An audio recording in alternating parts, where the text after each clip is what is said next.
ব্যৱসায় এটা কৰিবৰ কাৰণে মাইণ্ডছেটটো বহুত ষ্ট্ৰং হ'ব লাগিব বিভিন্ন সময়ত আপোনাৰ নিগেটিভিটি আহিব পাৰে চ' এইটো আপুনি কেনেকৈ হেণ্ডেল কৰে বাৰু সেইটো বহুত ডাঙৰ কথা তাৰমানে নিগেটিভিটিক হেণ্ডেল কৰাটো হৈছে জীৱন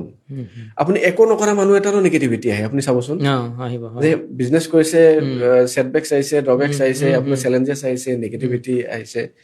একো নকৰা মানুহ এটাকো চাবচোন কিয় নিগেটিভ জীৱনটো ইনফেক্ট কৰা মানুহখিনি নিগেটিভিটি কম থাকে কাৰণ এট দ্য পইণ্ট যেতিয়া আপুনি হতাশ হয় যেতিয়া আপোনাৰ কিছুমান চিন্তাধাৰাই ক্ৰিয়া কৰে যে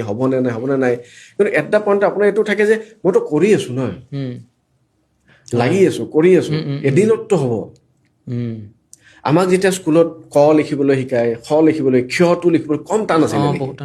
ক্ষটো পাতটো নাহে বাট আমি লাগি আছো নহয় কৰি আছো এদিনতো সেই ক খখন লিখিয়েতো আমি নিউজ লিখিছো মই গৰিয়সী চন্দ্ৰপ্ৰসাদ শইকীয়া চুটি গল্প প্ৰতিযোগিতাত এৱাৰ্ড পাইছিলো তো সেই কম লিখিয়েতো পাইছো গতিকে সেই টানটো যেতিয়া আপুনি যেতিয়া পজিটিভ এটিটিউডটো কেতিয়া আহিব যেতিয়া আপুনি এটা কামত নিয়োজিত হৈ থাকিব কনচিষ্টেণ্টলি লাগি থাকিব যে মই কি বেয়া কৰিছো মই কৰি আছো কৰি থাকোঁতে আপোনাৰ এনেকুৱা হৈ যায় যে মইতো কাৰো অনিষ্ট কৰা নাই কাৰো ভাগৰ বস্তু আনি মই কাঢ়ি খোৱা নাই মই নিজৰ এটা আইডেণ্টিটি ক্ৰিয়েট কৰিবৰ কাৰণে ইনফেক্ট এটা আমাৰ অসমৰ এটা আইডেণ্টিটি ক্ৰিয়েট কৰাৰ কাৰণে কাম কৰি আছো আৰু তেতিয়া আপোনাৰ যেতিয়া মনটো যেতিয়া অলপ বহল হয় নহয় তেতিয়া আপুনি সেই মানুহখিনিক লগ পায়